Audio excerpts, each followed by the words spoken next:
اعوذ باللہ من الشیطان الرجیم بسم اللہ الرحمن الرحیم ایاک نعبد و ایاک نستعین۔ ناظرین، جیسا کہ آپ جانتے ہیں کہ 22 تاریخ کو جو وزارت اعلیٰ کا انتخاب ہوا تھا، اس میں speaker Punjab, deputy speaker Punjab assembly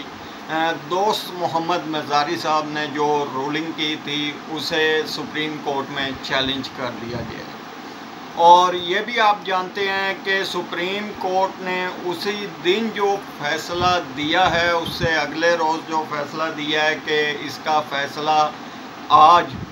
سوموار کو ہوگا، تب تک کے لیے حمزہ شہباز ہی ٹرسٹی وزیر اعلیٰ پنجاب ہوں گے۔ جیسے ہی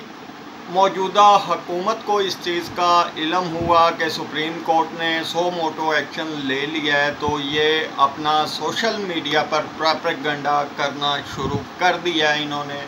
اداروں کے خلاف بولنا شروع کر دیا ہے، انہوں نے اسٹیبلشمنٹ کا نام لینا شروع کر دیا ہے۔ اصل میں حقیقت یہ ہے کہ یہ اداروں کو بیچ میں شامل کرنے میں ان سیاستدانوں کا سب سے بڑا ہاتھ ہوتا ہے، اور یہ جب تک کسی چیز کو لیک آؤٹ نہیں کرتے تو عوام تک یہ بات نہیں پہنچ سکتی۔ تو میرا کہنے کا مطلب یہ ہے اپنے پاکستانی بھائیوں سے، سپریم کورٹ کا فیصلہ جو بھی ہو، یہ پوری قوم کو پتہ ہے کہ پرویز الہی، چودھری پرویز الہی نے 186 ووٹ لیے ہیں۔ اگر اسپیکر کی رولنگ ٹھیک ہے تو پھر اس رولنگ کے جو لیٹر انہوں نے شو کیا تھا، انہیں یہ چاہیے تھا کہ الیکشن سے پہلے پرویز الہی صاحب کو آگاہ کرتے کہ آپ کی پارٹی ہیڈ کی طرف سے یہ لیٹر آیا،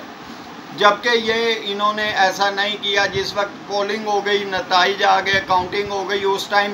یہ ڈپٹی اسپیکر صاحب نے رولنگ جاری کی ہے، اور اس رولنگ میں یہ بتا رہے ہیں کہ جی یا پارٹی ہیڈ نے آپ کے ان ووٹوں کو کینسل کرنے کا حکم دے دیا، جبکہ ایسا بالکل نہیں ہے۔ ان کے پارٹی ہیڈ کی طرف سے جو لیٹر جاری ہوا تھا اس میں حمزہ شہباز شریف کو ووٹ ڈالنے کا کہا گیا۔